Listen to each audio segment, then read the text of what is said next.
Welcome back to the Boardman Black and Gold podcast with Zane and David. Steelers got a 21-14 victory over the New England Patriots.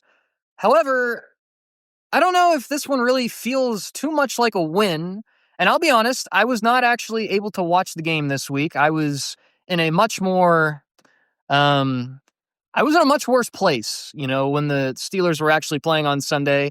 I was at the Browns game, David, and I saw an instant classic. But if there was any place that I would rather not be, it was probably at the Browns game, just because, it's the Browns, right? But I got invited to the game, so I figured I would go. But David's going to drive us in this episode because he actually did get to see the game live. I did watch the condensed game and all that stuff, so I am educated.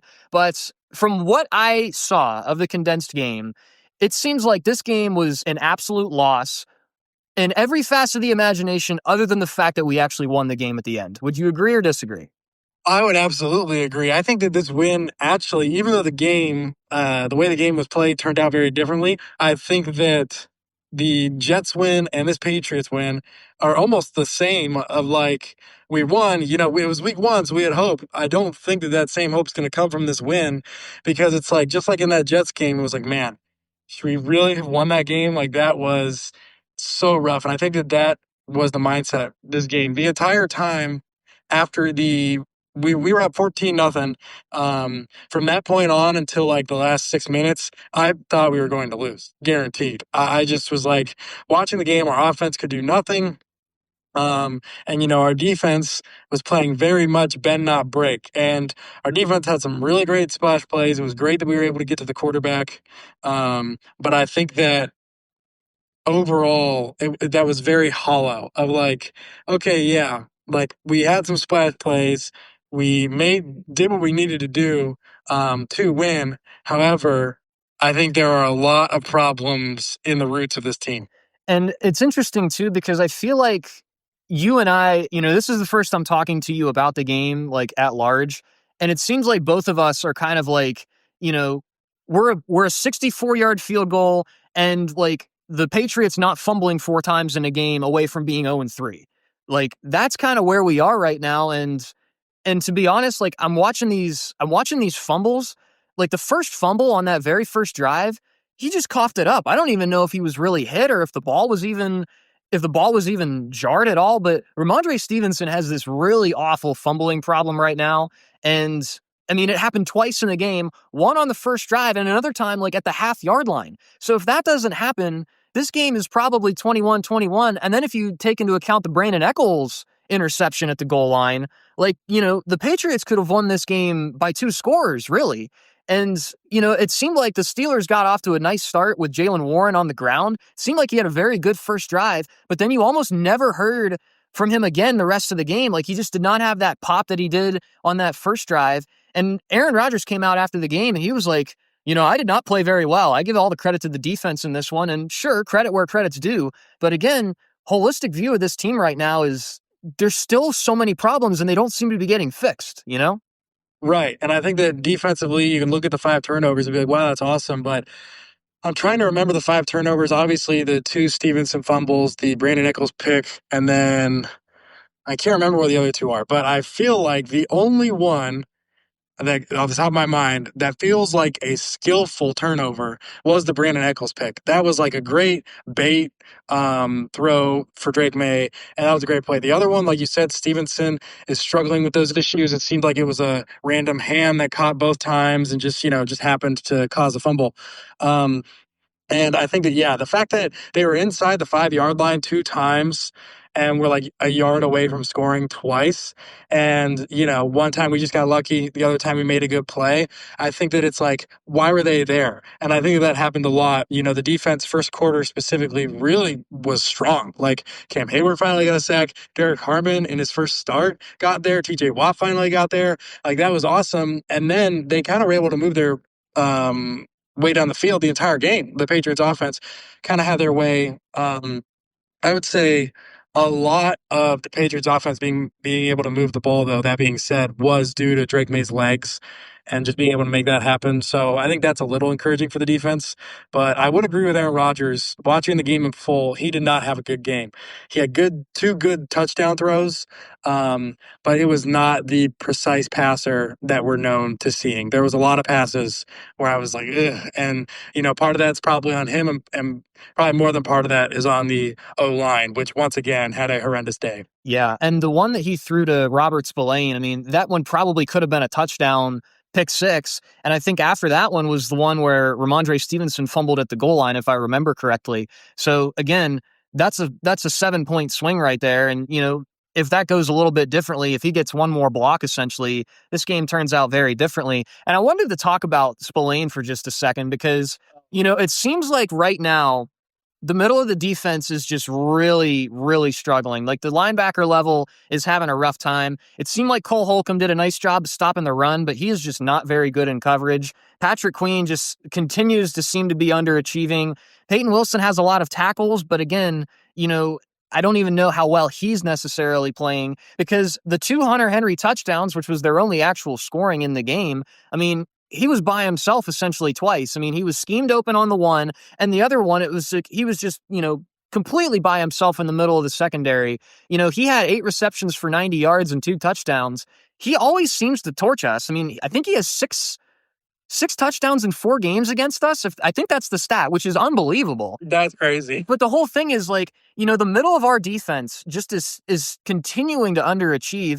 And again, thinking back a couple of years ago, why did we really let go of Robert Spillane? I thought that he was, a key part of the middle of the defense on some teams that, were very successful defensively. And even thinking back to like letting Elandon Roberts walk, he was a run stopper, excuse me. And, there's a lot of these guys that we let go and they're going out and they're succeeding in other places. So, what do you think about that concept? Because I mean, again, this middle level of our defense just does not seem to be cutting it right now. No, I completely agree. I miss Robert Spillane so much. Watching the game, I was like, oh, like I remember 2020 was really his big year with us.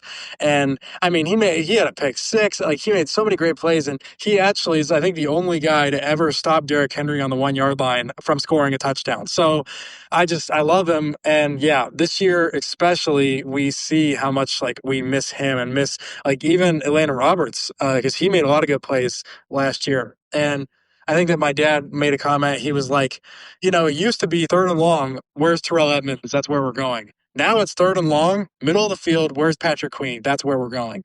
And he's always just a step behind. And it's very frustrating. And I think that this middle of the field has just a massive hole in it. I don't understand why Patrick Queen's play has dipped so much since he got here. Maybe the Ravens fans were right and that he was really good because the rest of the defense was good. I don't know. But that's unfortunate. And Cole Holcomb, he's been fighting to get on the field. So he hasn't done anything spectacular. And so I'm very confused at this defense, especially, when we used to be middle linebacker central. Like the linebackers are our thing. And we've really been vacant in the middle linebacker position since like Ryan Shazier, and Robert Spillane filled in and did a good job, but we have not been able to fill that role, which I do not understand from a defensive minded organization and coaching staff. Yeah, I mean, that doesn't make a whole lot of sense to me. I thought that the secondary was like up and down. I think the addition of Jabril Peppers has been very nice. I like him a lot, and I think that it was kind of shocking because this was a bit of a revenge game for him, not in much sense of the imagination because he wasn't in New England very long, but they did cut him. So, and I thought he had a decent game from what I saw.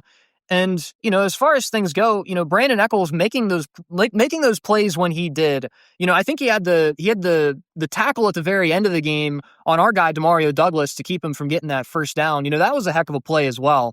So a couple of these guys that really aren't the big names, not like Jalen Ramsey, not like those types of names. They're coming up and making plays when we need them to, and kind of bailing out this poor middle of the field in a way.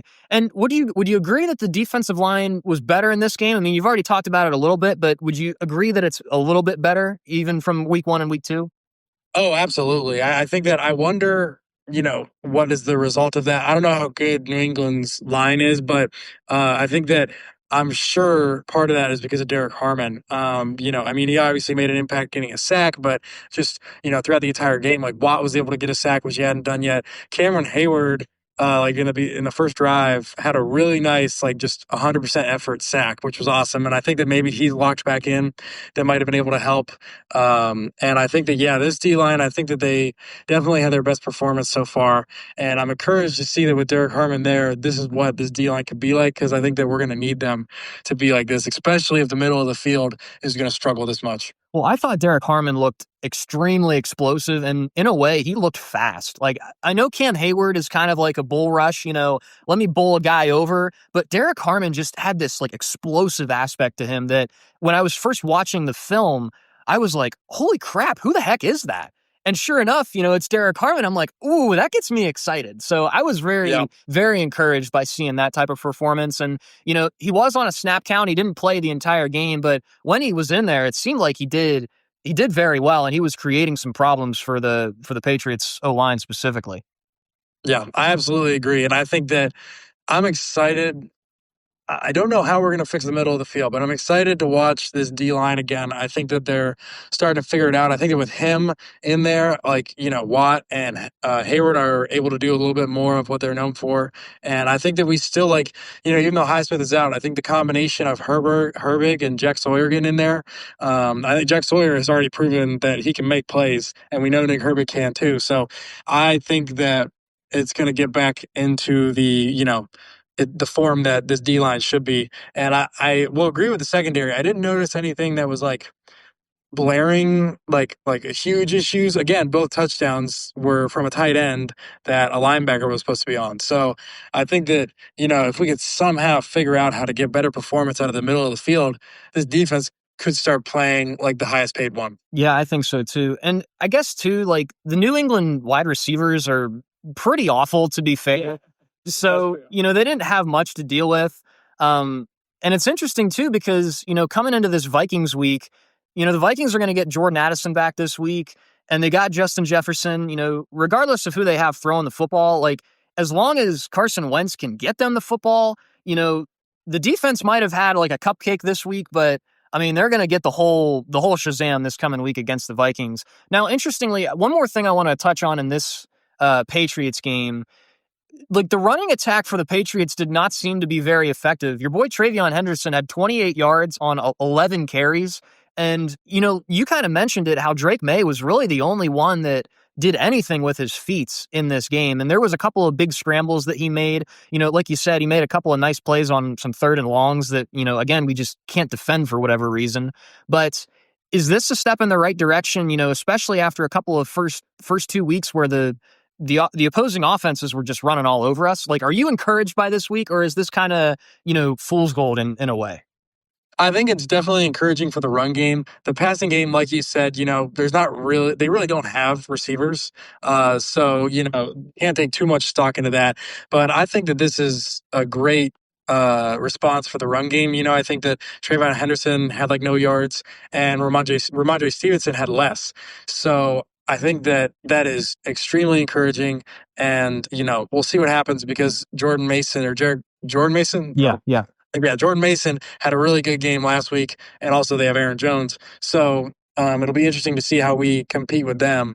But yeah, definitely encouraging in the run game. Passing game, I think it's yet to be seen. It'll be interesting to see. You said Jordan Addison comes back. They have Justin Jefferson. They have TJ Hawkinson.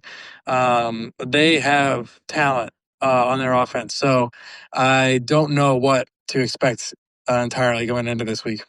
Are you encouraged by our offense right now? Because I'm looking at our receivers. Calvin Austin was our leading receiver with 34 yards, and he was actually co-leader with Jalen Warren. And a lot of that I feel like was early on in the game. Jonnu Smith, 3 catches for 23 yards. DK Metcalf, 3 catches for 32 with a touchdown. That was a nice play. I mean, that was the contested catch that we're wanting to see out of DK Metcalf specifically. But as far as it goes, there were only 6 different pass catchers, and none of them eclipsed 40 yards. So is that more on our receivers? Is that more on our scheme? Is that more on Aaron Rodgers, you think? I think it's mainly scheme because yeah, I'm very discouraged in this offense because one, we bring in these guys and yes, DK Metcalf, great catch, great contested ball, that's what we want. But why isn't he getting targeted more? Why is one of his three catches he's catching it behind the line? That's not who DK Metcalf is. DK Metcalf is a deep ball guy, like, get him in one-on-one and take a chance. Like I don't know why we're not creating more of those opportunities. I also don't know why we're not creating more opportunities for Calvin Austin to get out in space because he's one of the fastest guys on the field every time we go and play. And that's another thing that confuses me, obviously, for the touchdown. That's kind of what we had, which was nice. And then I'm also confused why Pat Fryermuth got, I think, maybe 0 targets and why we're 3 targets. Okay. One catch. And I don't know why he's not being schemed more in the middle of the field versus, Jonnu Smith, which I don't dislike, but I think that Pat Fryermuth is a great tight end. So it is very confusing to me that, like, saying Minnesota without a doubt has weapons, and ours might not be the same caliber, but we have weapons. I mean, last year maybe we didn't, maybe we were struggling, but we have some weapons on the offense this year. I don't understand why we can't scheme them at what they're successful at. We can't scheme them in ways that, utilizes their skills best. And why our running back is our leading receiver, which, I love him, but he shouldn't be. We should have another wide receiver. And I think that it's fully the scheme that, I don't know if it's Arthur Smith, just thinking this is my scheme, these players will conform to it instead of, being like, let me conform to my players to get the best out of them. I don't know. I'm very discouraged in how our offense has looked these past 2 weeks, but especially this week. It might be a byproduct of the fact that Aaron Rodgers just hasn't had much time to throw. But at the same time, I think DK Metcalf has a twofold purpose in my mind. I think one, like the contested touchdown catch that we saw, we should see as much of that in the red zone as we can. And Aaron Rodgers at large has been very successful in the red zone so far this season, which is a good thing. Now, the other thing, though, with DK Metcalf is if we can just get him with the ball in his hands, with a little bit of space, I mean, he's so explosive. Like, he can go 0 to 60 in 0.5 seconds. Just give him an opportunity. But again, we only threw his way 4 times this last game. And sure, we ran the ball a good bit. We ran more than we passed, which is interesting, given the fact that this is an Aaron Rodgers offense. But at the same time, 21 points, sure, that's fine. But is that going to beat a team like, the Vikings, who has a solid defense and has been, they put up a 48 piece on the Bengals defense this last week with a backup quarterback. So, right now, I don't think the business operation for the Steelers is sustainable, both offensively and defensively. I mean, we both, I think, agree that we have to have some substantial changes if we want to see this team successful. And sure, we're 2-1, but right now we're kind of in a stretch of 3 games where you better find a way to win these 3 games. Because if you don't, then you're going to be in trouble later in the season and we're going to get the 2024 season right all over again. So, right now, and, I'm thinking ahead now to this Vikings week. I think a lot of people were anticipating Carson Wentz to not be great and the Vikings to not do great. And their defense really had a historic type of game. But at the same time, they did score 48 points. That's pretty staggering. And I don't know if we can play ball like that, if that makes sense, Oh, I completely agree. You know, I think that the Vikings schemes are driving them to success, and our schemes are driving us to failure. I think that defensively, it was the past few years, and I'm sure it's happening this year, that defensive or offensive players who are playing us are quoted as saying we knew what they were going to do, like we knew what they were doing before we snapped the ball, and so it's like, okay. Why aren't we adjusting? Why aren't we changing that? And same offensively, I think our scheme is struggling because, like you said, yeah, that first drive, Jalen Warren was the driving force, and then we didn't really see him too much after that. I don't know what was going on, but it's like you need to give your bell cow the ball. Like that is kind of like just common knowledge that that's what needs to happen. So it's just very confusing, and I know that yes, the O line is horrendous, and Aaron Rodgers doesn't have a lot of time. And I don't even know how Jalen Warren's doing what he's doing because I don't really see a lot of holes that the O line is creating. But, even though the O line is as bad as it is, it doesn't excuse the scheme for being as rough as it's been these past 2 weeks specifically. And I did definitely made me worried for this week. I know that a lot of people were very surprised about the Vikings this past week, but now that I'm married, the Vikings are no longer my second favorite team, but they had always been. And I talked about this a lot last year. I love Kevin O'Connell, and I think that he can make any quarterback, well, almost any quarterback, because I don't know about JJ McCarthy, fit into his scheme. So I was expecting a win for them, not as big as it was. That was crazy, but yeah, I was fully expecting them to be business as usual. Well, the thing is, too, they beat the Bengals in that regard, and that's the first loss for the Bengals this season. Like, I'm looking at the AFC North right now. Cincinnati and Pittsburgh at 2-1, both of them have a negative point differential. And then Baltimore's sitting at 1-2. They play the Chiefs this week, and they have a chance to be 1-3. And, whoever comes out of that game, the loser, is going to be 1-3, which I think we'll take either of those. But Oh specifically yeah. right now, I mean, if this is what Jake Browning is going to give the Bengals, this is the Steelers' opportunity. You got to take hold of this chance to be like, let's win some games right now, because the Ravens are going to figure it out in the later part of the season like they always do. The Browns aren't going anywhere. They've got an incredible defense, and I saw that on firsthand display, when I was at the Browns game this last Sunday. But the Steelers have a real opportunity to win the division for the first time in a very long time. And, they're doing it, just scratching by. And this week, I think, is going to tell us a lot about what this team is made of. Because I think for the first time in a while, the Steelers are not favored to win this game. Right now, it's the Vikings that are favored to win. And, for a team that doesn't have their starting quarterback, how many times do you really see that where a team starting a backup quarterback is favored to win against a team that is, overall fairly healthy, does have a couple of defensive holes in places, but, that tells me a lot about what a lot of people are thinking about the Steelers right now? Oh, absolutely. And I think that, again, we've talked about this. People haven't been afraid or worried about the Steelers for a decent amount of time. And it's like, rightfully so. Like, we're not putting out a performance that's to be scared of. Like, we're putting out a performance that's like, oh, we can turn the ball over 5 times and probably still win.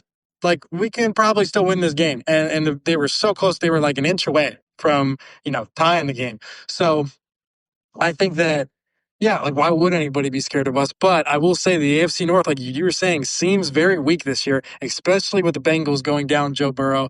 I think that the Ravens, like you said, I think they will figure it out because I think that you know, they're one play away from winning these games. And it's like one play that once that's fixed, they win, and it's over, and it's against good teams. Right, So exactly. I think that's very important. They are playing good teams. We are not. And right. we're barely beating good teams, and the Ravens are barely losing to very good teams. Yeah, absolutely. Like, yeah, I mean, I completely agree. So I think that it's still though, we have opportunity here to get ahead early. Because I don't know, I don't know what to think of the Browns.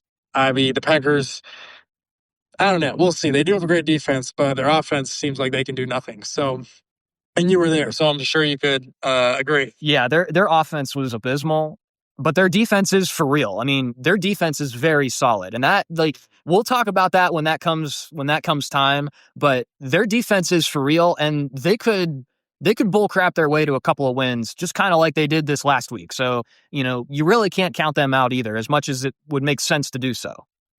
Right. Yeah, absolutely. I mean, I think that, yeah, you can't undervalue that because the Packers were like, one of the hottest teams before that game. Everybody was like, oh my gosh, what's their ceiling? What's this? And I mean, yeah, their defense still came out and played amazing, but, Jordan Love showed his true colors once again.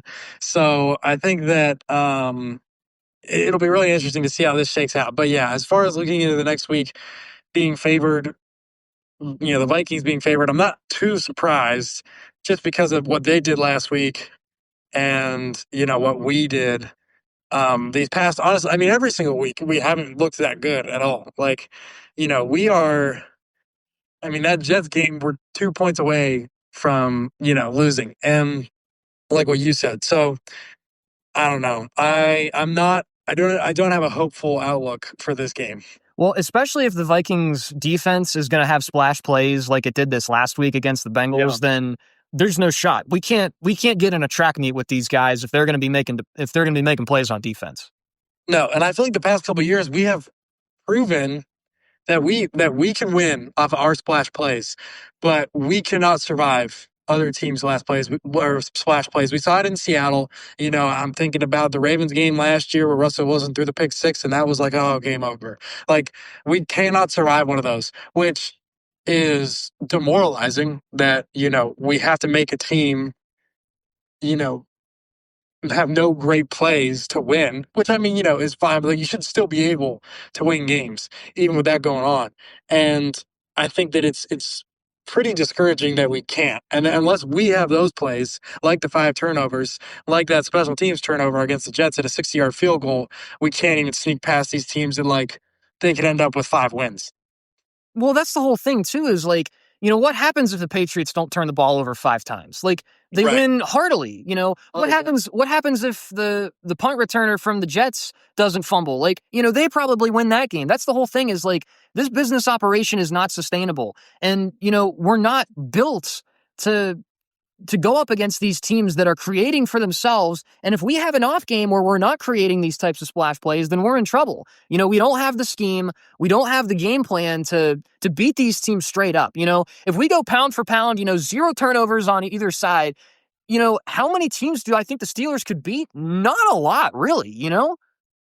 Right, absolutely, and I think that it goes back to just Mike Tomlin's coaching scheme. Like I think that we say like coaches should scheme and coach to put their players in the best possible position. I feel like for him it's almost flipped, that it's like he needs players to make splash plays. Like it's up to the players to make a play that's going to win the game versus a coach calling a play that'll win the game or helping a player win the game. And I think we've seen that throughout his, tenure here at Pittsburgh. It's like those splash plays do make the difference, and I've talked about that like on our Super Bowl run with him, that those splash plays won each playoff game. So I think that like that's just what he lives off of.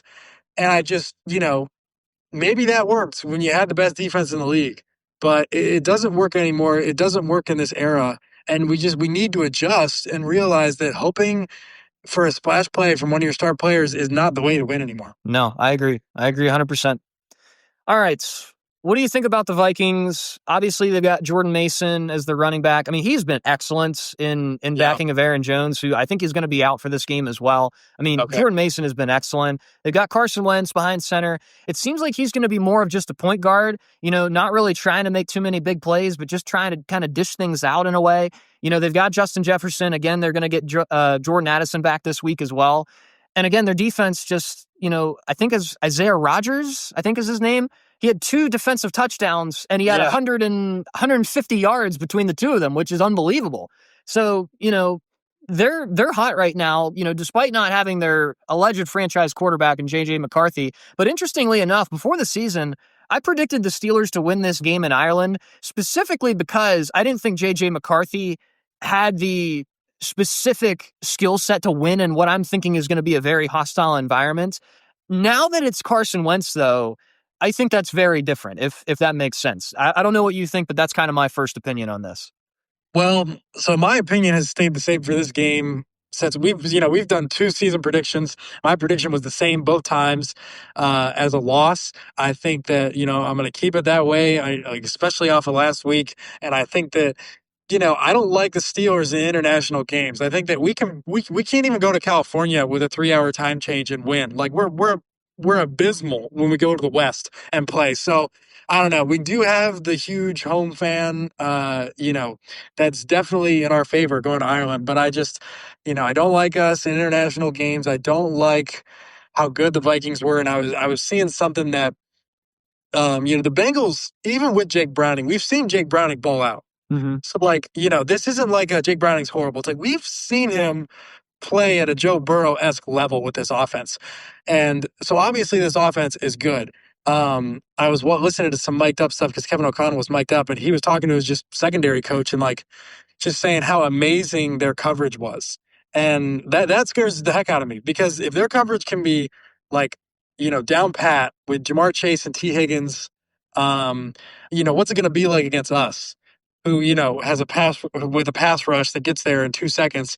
Like I really don't have any hope for this game, and I think that especially now adding in the receivers that they have and their ability to throw the ball way differently than New England can, I think that we're going to be in for a troubling game. Yeah, I think so too. And additionally, with their defense, I think with how much they blitz, especially, you know, if they're sending an extra guy and we're not picking up these blitzes, Aaron Rodgers is going to be under duress the whole game, I would have to imagine.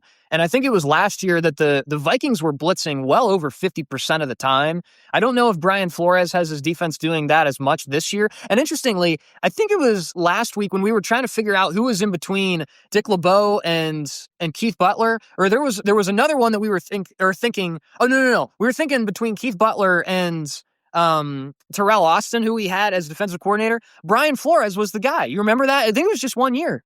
It was, yeah, because he had just gotten into, all the issues with Miami and the NFL, and then we took him in for that year, and then he was off. He was gone. Um, but yeah, I do remember that. So he's really turned around the Vikings defense, and it's been a very effective defense. In our outside perspective episode that I had with Ian Hansen, he just said that he creates chaos. And I don't know if, one, our offensive line can deal with much chaos, nor can Aaron Rodgers deal with much chaos, at least right now, because, it just doesn't seem like we're getting the ball out quick, and that's great, but how much are we really going to be able to move the ball against, again, a very solid Vikings defense this week? Yeah, I don't think I am worried. I think this defense could have a field day with our offense. Specifically, I can see a lot of sacks, and I don't know. I mean, these past two games, Aaron Rodgers again.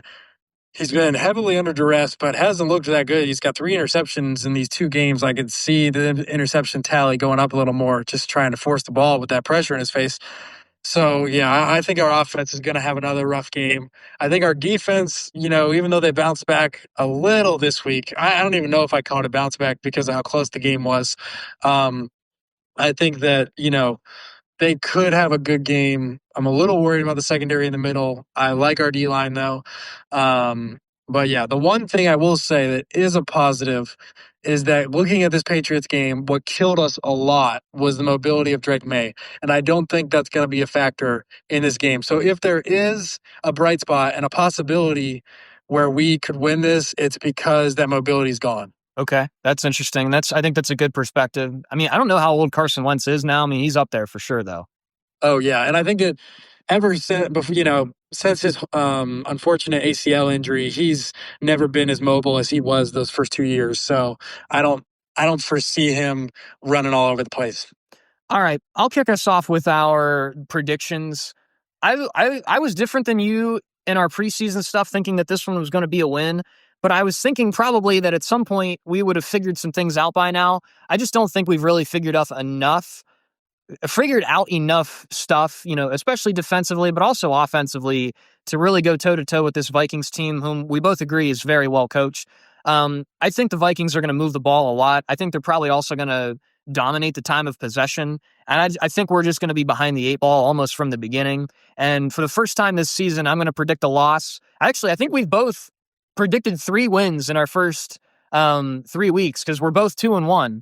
And I'm going to say that we're going to lose this one 28-13. I think it's going to be all Vikings. Yeah, I completely agree. I think that it might be. I might think it might be a little bit closer, just because of how we played. Even though Seattle did kind of run away with it, but that was, the runaway was the fluke playing. So I don't know if something like that will happen again, but I do think that Minnesota's going to have their way, and I think they're going to win 27-19. Okay. A little bit closer, but, they're going to put up some good offensive numbers, I would imagine. And, maybe there is a defensive play in there as well. But even still, I'm thinking, I think they're just going to move the ball and they're going to get into field goal range too. And I think their kicker has been better this year than they have had in years past. So, that's something that I'm concerned with. And, I just don't think that we're going to be able to beat them in a slugfest this week. And we're probably going to fall flat on our face if I had to guess. Yeah, no, I agree. I think that this is not going to be a good game. Well, it might be a good game, but not a good game for us. I think that, I don't know, I used to think the games that were losses like this, like even the Seattle game were wake up calls, but I really don't know what's going to wake this team up. So I just think we're in for a rude awakening in Ireland. I think so too. Now, one more thing before we get out of here. What are your, Steelers aside, take your Steelers bias out of this and this week in general, but what are your thoughts on these foreign games? I've never liked them. One, because they're always at like 9:30 in the morning, and I'm going to church, so Right. I gotta put my phone on do not disturb, and record the game, and then just make sure I'm not talking to anybody. Get back home and then watch the game, and it's just like so unfortunate. Like I just would rather a 1 o'clock game, and I don't know what their goal is with it. I also think that it messes. Like again, like I mentioned it kind of as a statement of we can't travel to the West, but like that travel is so much time. And like, it takes a lot to get there. You got to adjust being there and then you got to adjust right back for another game. Um, Overall, I'm not a fan of them at all. I don't know I'm what you think. no, I'm right there with you. I mean, same reason, I go to church in the morning, I don't want to be, you know, distracted, with the game or with church and stuff. And, I think for the same reason, it's like, sure you want to grow the NFL to like an international audience, but you know, I don't know. It's America's game. America's the one. I mean, we watch plenty of football in America. Do we really need people in other countries watching American football? I don't know. But I'm in the same boat as you. But I wanted to just get that out over the airwaves and get your opinion on that. Yeah. Well, and it's interesting. I wanted to bring up just how important, like stuff like this is. You could think, oh, it's no big deal. They're just going, out of the whatever you know what I'm trying to say. They're like all that time change trying to get back and stuff like that, and it's like it makes a big deal. Like it makes a big difference. And I want to point out, like in 2020 when we were 11-0, um, right when that happened, we had a ton of like COVID stuff going on. When we were 11, well, we were 10-0. We played the Ravens. It got postponed because of COVID, so we played on a Wednesday, Mm. which was like the most random thing ever. And then our first loss was that next week, which we played on a Monday. And so it was an extremely short week. And like, they had played Sunday, 2 games off, then a game Wednesday, 3 games off, or sorry, 4 days off, then a game, Monday. Like, it's like that kind of stuff takes a toll on a team. And I think that like, we haven't seen too much of that with this travel, but I think that like all it does is just take a toll on teams that I think is just unnecessary. I'm glad they don't do them later in the year because like it could really mess with the teams next week specifically, Well, and we do have a bye week after this week, so which is very nice. it is very nice, and I'm sure that was intentionally done. But like you said, I mean, it is a lot just to get over there, and sure, the Vikings are dealing with the same type of constraints, but again, a well-coached team dealing with some pretty extreme circumstances.